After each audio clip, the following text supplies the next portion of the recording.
மக்கள் தீர்ப்பை ஏற்று சிறந்த எதிர்க்கட்சியாக செயல்படாவிட்டால் அடுத்த முறை எதிர்க்கட்சி அந்தஸ்து கூட கிடைக்காது என்றும் காங்கிரஸ் அமைச்சர்கள் ராஜேஷ்குமார், விஸ்வநாதன் ஆகியோர் தெரிவித்துள்ளனர். தமிழ்நாடு சட்டமன்ற காங்கிரஸ் கட்சி தலைவரும் தமிழ்நாடு சுற்றுலாத்துறை அமைச்சருமான ராஜேஷ்குமார், உயர்கல்வித்துறை அமைச்சர் விஸ்வநாதன் ஆகியோர் கூட்டறிக்கை ஒன்றை வெளியிட்டுள்ளனர். அதில் மக்கள் தீர்ப்பே மகேசன் தீர்ப்பு என்று பேரறிஞர் அண்ணா கூறியுள்ளார். ஆனால் கடந்த மே மாதம் 4ஆம் தேதி தமிழ்நாட்டு மக்கள் அளித்த தீர்ப்பை திமுகவால் ஏற்றுக்கொள்ள முடியவில்லை என்பதை அவர்களது சமீபத்திய பேச்சுகளும் எழுத்துகளும் காட்டுவதாக குறிப்பிட்டுள்ளனர்.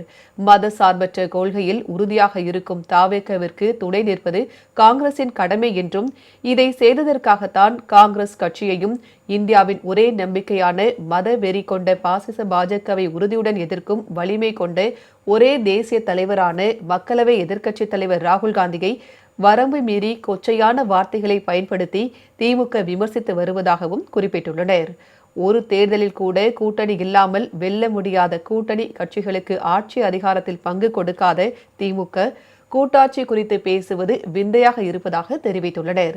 இனியும் திமுகவினரின் வரம்பு மீறல் தொடர்ந்தால் அவர்கள் வழியிலேயே பதிலடி கொடுக்க தயங்க மாட்டோம் என்றும், அந்த எல்லைக்கு எங்களை தள்ள வேண்டாம் என்றும் தெரிவித்துள்ளனர். அரசியலில் தன்னிலை மறந்து தலைக்கணத்துடன் ஆட்டம் போடுபவர்கள் மக்கள் தரும் தண்டனையில் இருந்து தப்ப முடியாது என்று அமைச்சர்கள் கூறியுள்ளனர்.